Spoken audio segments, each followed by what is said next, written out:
జమానాలో టీటీడీని తన కనుసన్నలతో శాసించిన ధర్మారెడ్డి అలియాస్ అధర్మారెడ్డి లెక్కకు మించి కొండపై అపరాధాలకు ఒడిగట్టాడు. లడ్డూ కల్తీ వ్యవహారం ఒక శాంపిల్ మాత్రమే. కొండపై ఆయన చేసిన అధర్మాల లెక్క ఏడుకొండల వాడికే తెలియాలంటూ ధర్మారెడ్డి గురించి తెలిసిన టీటీడీ సిబ్బంది అంతర్గత సంభాషణల్లో ఆవేదన వ్యక్తం చేస్తున్నారు.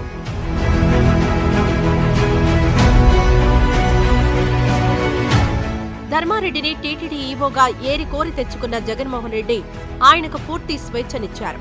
రాష్ట్రానికి నేను బాస్నైతే వెంకన్న సన్నిధిలో నీదే రాజ్యం అంటూ ఆయనకు అధికారాలు ఇవ్వడంతో ధర్మారెడ్డి ఆడిందే ఆట పాడిందే పాటగా సాగింది.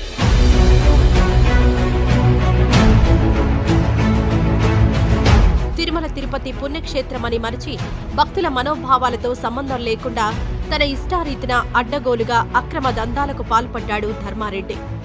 దానికి అప్పటి టీటీడీ చైర్మన్లు, కొంతమంది ఉన్నతాధికారులు కూడా సహకరించడం ఇక్కడ కోసం మెరుపు. టీటీడీపై ప్రభుత్వానికి, దేవాదాయ శాఖకు కొన్ని అధికారాలున్నా అవి పరిమితమే. టీటీడీ ఈవోకు అపరిమిత అధికారాలుండడంతో దాన్ని ఆసరాగా చేసుకుని శ్రీవారి సొమ్ముతో ధర్మారెడ్డి సోకులు చేసుకున్నారని తేలిపోయింది.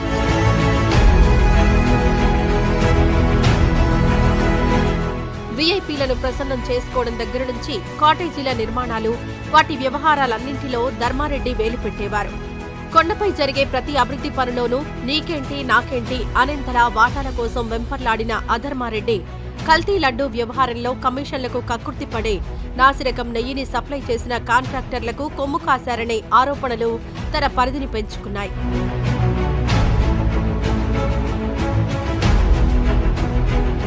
తిరుమల కొండపై ధర్మారెడ్డికి భయపెట్టడమే గాని భయపడ్డం తెలియదని టీటీడీ వర్గాలు చెబుతున్నాయి. ఈయన ఈవోగా ఉన్నప్పుడు టీటీడీకి వ్యతిరేకంగా వార్తలు రాసిన విలేకరుల వాహనాల్లో గంజాయి పెట్టించి మరీ అరెస్ట్ చేయించేవారన్న ప్రచారం ఉండేది. అలా ఓ విలేకరి అవమానంతో ఆత్మహత్య చేసుకున్న వైనాన్ని ఇప్పుడు గుర్తు చేసుకున్నారు కొందరు మీడియా ప్రతినిధులు. ఇకపై కొండపై షాపులు, ఇతర వ్యాపారాలు, కాంట్రాక్టులు ఇలా అన్నీ తన కనుసన్నల్లోనే జరగాలనేవాడు.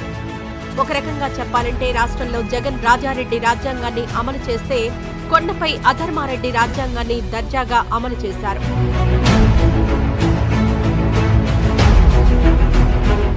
కొండపై కాటేజీల నిర్మాణాలకు సంబంధించి ధర్మారెడ్డి హయాంలో ఇచ్చిన అనుమతులే అందుకు నిదర్శనం. బడా పారిశ్రామికవేత్తలు, మీడియా అధిపతులకు కాటేజీల నిర్మాణాలకు అనుమతులిచ్చారు. ఇందులో పెద్ద ఎత్తున క్విడ్ ప్రోకో జరిగిందనేది ఏడుకొండలపై జరుగుతున్న ప్రచారం.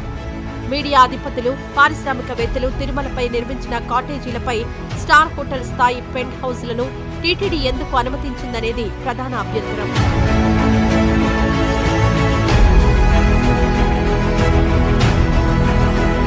గతంలో ఎవరైనా భక్తులు కొండపై కాటేజీలు నిర్మిస్తే వారికి ఏడాదికి ఇన్ని రోజులు దర్శనం, వసతి సౌకర్యం కల్పించే నిబంధన ఉండేది. ఆ కాటేజీల నిర్వహణ టీటీడీనే చూసుకునేది. కానీ ధర్మారెడ్డి ఈవోగా వచ్చిన తర్వాత దానిని పూర్తిగా మార్చేశారు. కోట్లాది రూపాయలతో స్టార్ హోటల్ను తలదన్నేలా నిర్మించిన ఆ కాటేజీలపై పెంట్ హౌజులను అన్ని హంగులతో నిర్మించుకునేందుకు ధర్మారెడ్డి లోపాయకారిక అనుమతులిచ్చారు. అంతేకాకుండా ఆ కాటేజీల వ్యవహారంలో టీటీడీ అజమాయిషీ ఉండకుండా దాతల ఇష్టానికే వదిలిపెట్టడం విమర్శల పాలైంది. కాటేజీలపైన నిబంధనలకు విరుద్ధంగా ఫ్లోర్లు, పెంట్ హౌజుల నిర్వహణ అంతా దాతలకే విడిచిపెట్టింది అప్పటి పాలక మండలి. అయితే ఇక్కడే అసలు మతలబు ఉందనేది తేటతెల్లమవుతుంది. వెంకటేశ్వరుని దర్శనానికొచ్చే వీఐపీల సేవలో తరించే సదరు కాటేజీ నిర్మాణ దాతలు తమ వ్యాపార సంబంధాలు మెరుగుపరుచుకోవడం, ఆయా ప్రభుత్వాల ద్వారా ప్రయోజనాలు పొందడం అనే పరమార్థం ఇందులో దాగి ఉంది. ఇందుకు సహకరించిన ధర్మారెడ్డికి సైతం ఎంతో కొంత గుర్తిందనే ఆరోపణలు వెల్లువెత్తుతున్నాయి. ఒక రకంగా ఇది క్విడ్ ప్రోకో లాంటి అవినీతి చర్యలేనని పెద్ద ఎత్తున ఆరోపణలొస్తున్నాయి.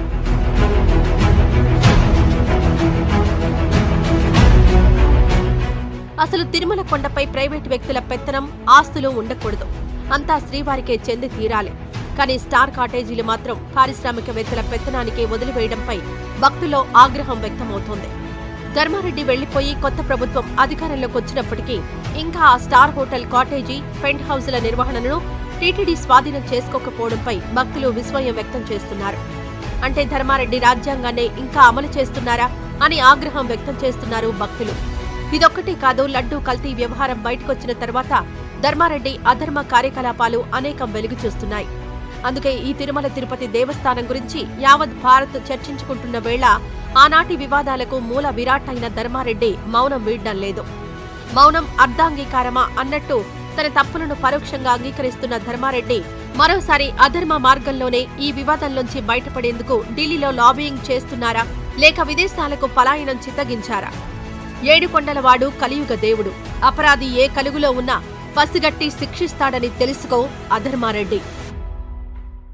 ఈ వీడియో నచ్చితే లైక్ చేయండి. అలాగే మా ఛానల్ ని ఫస్ట్ టైం కనుక చూస్తున్నట్టయితే ఇప్పుడే సబ్స్క్రైబ్ చేసుకుని పక్కనే ఉన్న గంట సింబల్ ని యాక్టివేట్ చేసుకోండి. అప్పుడే మేము పెట్టే ప్రతి వీడియో మీకు నోటిఫికేషన్ గా వస్తుంది. అలాగే ఈ వీడియో పూర్తిగా చూసినందుకు ధన్యవాదాలు.